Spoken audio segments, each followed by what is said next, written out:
দীপজল যাকে আমরা চিনি, যার শুরুটা চলচ্চিত্রের মাধ্যম দিয়ে এসেছে এবং তিনি এইভাবে ব্লাস্ট হয়েছে, সব জায়গাতে তিনি সফলতা পেয়েছে। তো যদি একটু পেছনের দিকে, একেবারে পেছন দিকে চলে যাই, কারণ এখন আপনাকে আমরা অন্য রূপে দেখছি। প্রথম যখন আপনার চলচ্চিত্রে প্রবেশ ঘটেছিল, আসলে কোন ভাবনা থেকে আপনি এই জগৎটাতে এসেছিলেন তখন?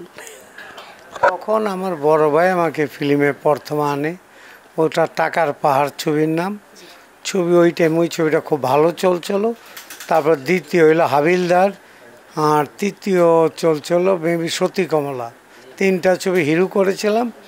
এরপর ভিলেন হিসাবে কাজ করলাম তেজি ছবি, কাজী হায়াত পরিচালিত, ওটা আমার নিজের ছবি। ওটা রাজীব ভাই ছিল, রাজীব ভাই আসে নাই, পরে হায়াত ভাই বলে তুমি দাঁড়াও। এই তো আবার ভিলেন করলাম প্রায় 7-8 বছরের উপরে। তাতে আমার ছবি খুব ভিলেন হিসাবে খুব অ্যাকসেপ্ট করছিল পাবলিক, ভালো বলছিল, ভালো দেখছে। আমরা সবাই জানি যে পর্দায় যে দীপজলকে আমরা দেখি এবং পর্দার বাইরে যিনি আছেন, দুজনের মধ্যে পার্থক্যের জায়গাটা অনেকেই বলে যে হয়তো অনেক রাফ অ্যান্ড টাফ একটা ভাবে আমরা আপনাকে পর্দায় দেখি, কিন্তু ঠিক অপোজিটেই সেই মানুষটি অনেক পরোপকারী, অনেক ভালোবাসা স্নেহময়ী একজন মানুষ, এবং প্রত্যেকটা মানুষের পাশে দাঁড়ানোর সেই মন মানসিকতা সবসময় তিনি রাখেন এবং তিনি করে যাচ্ছেন। এই যে পরিবর্তনের জায়গাটা যদি একটু বলতেন, ব্যক্তিগত দীপজলকে আসলে আমরা খানিকটা দেখতে চাই, শুনতে চাই। পরিবর্তন বলতে আমি তো অভিনয় করেই মানে চলতে হয় না, কিন্তু আমার পরিবর্তন যখন যে গল্প আসে, গল্পের মধ্যে কাজ করার মতন মন মানসিকতা রাখি, ওই গল্পটার কীভাবে ফুটানো যায়, কিভাবে কাজ করলে ভালো বলবে দর্শক, ওইভাবেই কাজ করে যাচ্ছি। তাতে খল আর ওই হিরো ওইটা বড় কথা না। একজন অভিনেতা হিসাবে জন্ম হয়েছে, একটা অভিনয়, তাই অভিনেতা হিসাবেই এটাকে আমি আত্মপ্রকাশ করতে পেরেছি মোটামুটি ভালোই। তবে দর্শক ভালো বলে, যেখানে যাই ভালো খারাপ খুব কম পাই। আগে একটা সময় যখন ভিলেন করতাম তখন হয়তো বা দর্শক খারাপ বলেছে, ওটা আমার অভিনয়, ওটা আমার বাস্তব রূপটা।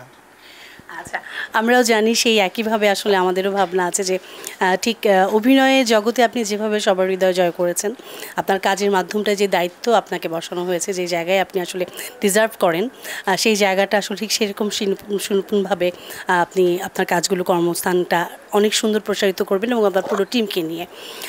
আমরা জানি ইতিমধ্যে আপনার বেশ কিছু চলচ্চিত্র আপনি একটু আগে বললেন আসছে যাচ্ছে, এবং অভিনয়ের ব্যাপারটা যদি একটু বলি, যে যেহেতু অনেক বড় একটা দায়িত্ব পেয়েছেন, এখন অভিনেতা দীপজল কি সেই দায়িত্ব জায়গা থেকে অভিনয়টা কন্টিনিউ করেই যাবে? যে পর্যন্ত বেঁচে থাকবো অভিনয় করে যেতে হবে, কারণ এই একটা কাজই শিখছি ভালো। আর আমার ব্যবসা বাণিজ্য আমার ছেলে মেয়েরাই দেখাশোনা করছে এখন, আর আমি অভিনয় নিয়েই আছি, অভিনয় নিয়ে থাকতে চাই। এখন কাকে ছেড়ে যাব? অভিনয় তো ভুলতে পারবো না, কারণ এই লাইনটা এইটাই শিখেছি।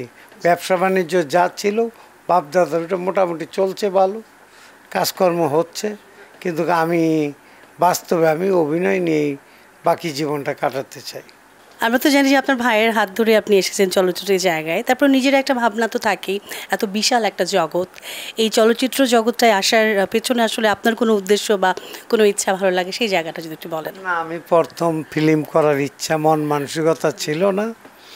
বড় ভাই বলল যে এক ছবি করার জন্য, ডাইরেক্টর পাঠালো, করার ইচ্ছা অনেকবারই অ্যাভয়েড করা হয়েছে। তারপরে আবার ওই ছবি টাকার পাহাড় ছবিটা, ওইটাই আমি মমতাজুর রহমান আকবরেরও প্রথম ছবি টাকার পাহাড়।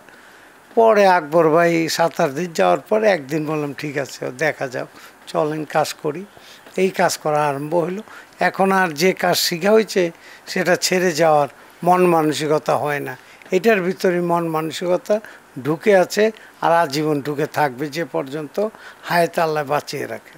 প্রিয় দর্শক ভাই বোনেরা, যেখানে আছেন, তাদের আমি খুব ভালোভাবে মন থেকে আমি তাদের ভালো চাই, এবং আপনারা আমাদের ভালো চাবেন, যেন আমরা পুরো টিম যেন ভালো কাজ করে যেতে পারি।